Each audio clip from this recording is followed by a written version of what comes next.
Alright guys, TacticalRab again today. Hope you're doing well and enjoying your day so far. We are not long away at all from the start of Major 2 here in Boston, but Pred is not happy with the state of Seattle Surge right now. We saw it yesterday, we're seeing it again today, comparing his performance right now on Seattle to LeBron at the Cavs a few years ago, basically saying his entire team is terrible, certainly in Search and Destroy, and indicating very clearly he's not happy with the state of things and wants to get out of here ASAP. Very much enjoyed your thoughts in the comments below. Hit the like button if you enjoy. Subscribe if you're new as always, I would greatly appreciate it. Plenty of things to dive into quickly. Firstly, this from the multiplayer update side. We're really hoping that at some point they might add some new map to the game. I mean, like, it's got to happen at some point. Castle is not coming as a multiplayer map. Now, I think Scrappy even mentioned that, okay, Castle is coming back again. Bit weird, right? Because Castle is a World at War map, I think, originally, right? There's a track map anyway. It came back last year in Vanguard, and it was like, are they bringing it back again here in Modern Warfare 2? Why exactly? And it didn't really work last year for competitive, largely because of the breakable stuff. There was kind of an OP spot as well on top of one of the buildings, but we thought, okay, maybe we could do it for Control this year. Like, please give me something that's not Fortress Control, right? And of course, like, the Singapore Grand Prix map doesn't seem to be returning anytime soon. The other map that is returning, though, is Museum. So, like, honestly, I don't know what they're playing at here, because some of the multiplayer maps that they're meant to bring back, they're just not doing it. Any of the actual Modern Warfare 2 original maps they could bring back, like Terminal, whatever, they're not in the game either yet. I'm presuming they will be at some point, but not yet. I guess you're gonna have to pay for them, right? That's what'll happen for year 2 of the DLC type stuff that they'll do. But for this season 2, like, where are we getting any of these new maps from? As Charlie and Intel say, yeah, we need more multiplayer maps and content, but, you know, don't get your hopes up. If you want more than 2 6v6 maps in season 2, don't get your hopes up. I think one of them is going to be Museum, which was in the game at the start anyway, then they removed it due to copyright stuff. Now it's going to be back, so that's a new re-release, brand new map, guys. Congratulations. And then there might be another map they're bringing in, which could also be a remaster. So I don't know what Infinity Ward are playing at, but it's not looking good for us to improve the map pool throughout the season. There's also this, just to note if you guys are OpTic coin holders, or like Hex coin or holders or whatever, I forget exactly the ones they released, but I think they were hosted on Rally, which is some sort of side blockchain. I don't really know all this terminology, but it's announced today it's going to be shutting down, so I don't exactly know what that means if you hold OpTic coin, but I think really what they did with OpTic coin is that it kind of just became their nation membership thing. Like, if you had OpTic coin, then you got access to the nation membership thing that they've got on their, well, it's on their own site, basically, exclusive content, this type of stuff. So I'm guessing that's kind of what this is moving into now. So I don't know if that's going to continue on a new side chain, but just to let you guys know on that, because if you do hold this coin, you might probably get an email at some point about what exactly the future is there. Speaking of OpTic as well, their Challenger passes are now available March 10th through to the 12th, alongside, of course, their pro events there at Major 3. $75,000 prize pool. I think they've done this very well, actually. I've heard a lot of good things about the organization here and the way that it's been communicated to teams. Also, the fact that challengers, or the top challenger teams, the elite teams and any academy teams, they get first dibs on buying their passes, because, you know, 64 passes all across the world can be a bit touch and go for some of the top teams to actually secure their passes when everyone's trying to get them as soon as they go live. But they're now available. I'm guessing probably a lot of them have already sold out at this point. But one team that was meant to be playing, I actually don't know what their full team is going to be here, and maybe they will actually play this, or maybe it's just completely bait. I saw this and I thought it was bait, and it definitely is bait, at least on the Scump aspect. I do wonder if TST could actually play challenges. Could be good content. But I mean, he comes up with this official TST challengers team for Major 3: Hitch, Blake, George, and Scump. Right, excited to play in my first LAN with this tournament. Such a vibey squad. See you guys in the pit. Did remind me, right, of the possibility in the future of, you know, the OpTic dynasty running it back in challenges. Could you imagine the viewership differential? Like, the CDL will do pretty well, but if Scump, Formal, Karma, and Crimsix were playing in challenges in some sort of like one-off challengers tourney, all now retired, that would just break numbers for at least the challenger scene, right? So I mean, that would be pretty hilarious. But as he confirms in the replies after people start to take this a little bit seriously, that yeah, unfortunately not going to be true. And even Scump replies to this and kind of says, yeah, unfortunately not going to happen. But yeah, Scump would be doing the watch party, of course. He's not going to be like playing challenges while he's trying to do the watch party as well. It would be nice to see, but unfortunately probably not going to happen to our understanding. There was also this little bit of drama I wanted to mention is this guy Mikey talks about the fact that, you know, someone like Mohawk, right, who's won the last couple of Challengers World Championships, doesn't get a spot in the league. This is a friendship league, not a skill league, basically talking about JoeDeceives, unknown guy from Ranks Play type thing.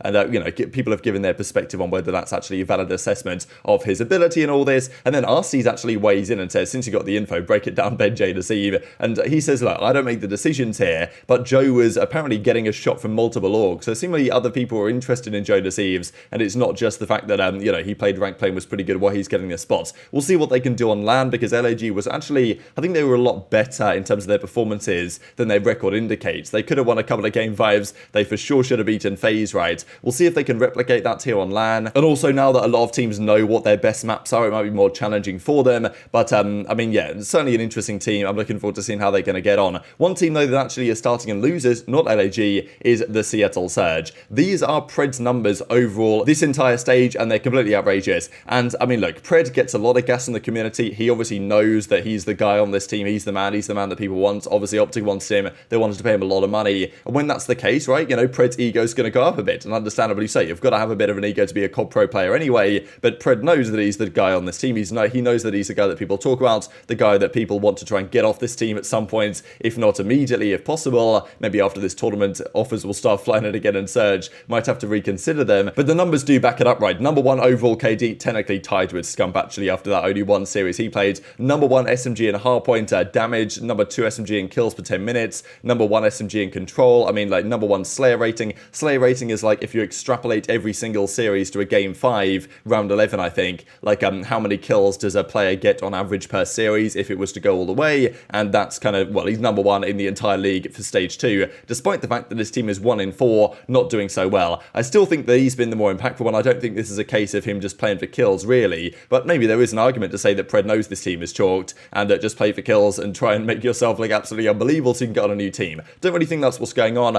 I do think he's being costed a fair bit, and obviously he seems to agree. I mean, these were the numbers the other day when he had 82 kills, accuracy had 40, but then again, it's not even the respawns so much, it's actually the search and destroy, and Pred has been really frustrated about their search and destroy gameplay. They didn't win a single one online, and even at LAN at Major 1 it wasn't particularly good. They did okay, but it wasn't great there at all, and since then they've lost every single search again. Pred individually has been by far their best S&D player. He's been trying to do everything they can, but they still always seem to lose in round 11s. And Pred makes his thoughts on this very clear just a day or so ago when, I mean, the quote that he came out with, the fact that he's basically feeling like LeBron on the Cavs, is just absolutely hilarious. Like, bro, he checked out before the series started, bro. Yeah, I mean, I can't say anything, bro. I suck. What happened? I mean, bro, I can't win a series. You're Lanimal AG, you know what I mean? Legit, like, feel like I'm LeBron James at the Cavs. Dude, you'll be flexing in 2 days, bro. You're good. We just can't win. The 2018 Cavs? Yeah, no, that's insane. We just can't win in S&D. We're like legit. The worst. Someone's got to get loose for you, AG. No, wait, hold on, dude. Nah, I'm not gonna lie, dude. That 0-12, that insane. I'm not gonna lie, dude. Dude, that insane. Bro, can we veto S&D? Like, GA S&D. Holy. like, bro, we have if we lose map 1, we're loading into map 2. Like, holy. But we have to hit something. We got a reverse sweep. We gotta do something, bro. Yeah, you're just hoping that map 3 and 4, you're just like, it has to be insane, like, for the reverse I'll be sweep, honest, listen, I'll be honest, the last 2 days we went round 11 twice. I feel like we didn't play that bad, but prior to that, holy. I loaded to map 2, that's over. I legit couldn't even select the class. You I select the class, it's legit map 3, I'm loading in. Yo, you don't even have Daddy, bro. It's one of those SC like, legit, I'm crouch choking on the bomb, like. Freaking doors open, trying my hardest, bro. I'm trying my hardest to slip through. Just 0-5, trying so hard to win a 1v3. Yeah, like, wait, I can look at you. Wait, where they at? Where they at? Yeah, Back you know, off? it's 5-0 down to 1v4, you're still calling out where they are, like, bro. It's fucking over, like. Yo, wait, what team was that? What control we playing? What's the next hard point? No, You're like, no, these kids are creds, bro. What's yeah, no, but now I'm challenging. No, we're just unlucky. Like, we went A, they went B. Like, nah, it's all good. Like, these kids know our strats. What? they know our godlike strats. Unlucky, like, we just got unlucky, bro. Like, don't worry about it. Nah, it's alright. iLLeY are good at S&D though, which is weird, but half the players that make plays on online S&D do not do that at LAN, which is crazy. Yeah, that is looking back. Like, we're 4 and 5 at LAN S&D. Yeah, so it's actually not It's that different, bro. Trust. No, it is for sure. So look, I'm not too familiar with basketball and the history of LeBron and the Cavaliers and all this type of stuff, but you know, I just Googled it and it didn't take me long to find such images with LeBron just carrying the team on his back. So obviously we know that Dashy and Pred, they follow the NBA pretty closely. I'm sure you guys know exactly what Pred's talking about here, but I thought it was pretty funny, right? The idea that he said himself that he feels like his entire team is kind of terrible. Now, of course, he's joking around a little bit, but I mean, yeah, the fact of him saying it like that, it's quite out there that he just feels like, I mean, it was interesting because a couple of months ago, obviously the talk from Pred was, yeah, Lamar, phenomenal player, right? Great leader, all this type of stuff. But it doesn't take many series of not doing particularly well for the team not winning for that story to change a little bit, right? And even Mack individually, like, I haven't really noticed Mack at all this season. He's been kind of underwhelming. I think last season and even the season before, there was the case with Mack on whatever team he was on, where if he was going off, they would usually win. If he wasn't, they would not do so well. He was kind of the X factor. This season, he's actually a bit more consistent, Mack, it seems to me, but he's just consistently a bit underwhelming, and maybe that's expected with Simp and Pred on the team. But obviously, Pred feels like he's giving it his absolute all, and it's simply not translating into anything, and therefore it's time to go. Now, either it's time for Surge to make a change, because Pred is the guy that Seattle will want to, you know, please to a certain degree. Then again, though, I mean, Pred's probably going to leave at the end of the season anyway, so does it actually matter so much what they do here? But still, if they want to achieve anything, they decided to reject an offer for Pred. They could have taken, like, I don't know, 750 grand, whatever the offer was, for Pred from OpTic, got that deal done, and cashed in a big bag, and they'd have been good with that money for quite some time. Could have built an entire team probably for that type of money, an entire solid team of maybe more upcoming players, and build the next generation. The issue is, though, they decided to keep Pred, build around this squad, intending to achieve a lot. They now start in losers bracket here at the major. Their search is so inconsistent, it's tough to see them making a run beyond top 6, maybe. Like, beyond that is going to be pretty challenging for them. And if you look at the numbers, okay, in the respawns, right, Pred has a 1.16, Civ has a 1.28, but in control, it's Pred with a 1.44 for a 3-2 control record. Their entire control KDs are actually pretty mega here, but it's the search and destroy that shows. Like, I mean, look at this. Percentage of kills. Pred has 35.3% of their kills. Over a third, significantly over a third of their kills coming from Pred, which is, when you've got 4 guys on the team, I mean, like, that really shouldn't be how it is, but that is how it is. And even Sib, right, he has a 0.52 in search. So, you know, that's the thing. Mack is actually the second best search and destroy player by the numbers by quite some margin. I mean, how does Accuracy have a 0.46 in search? I don't understand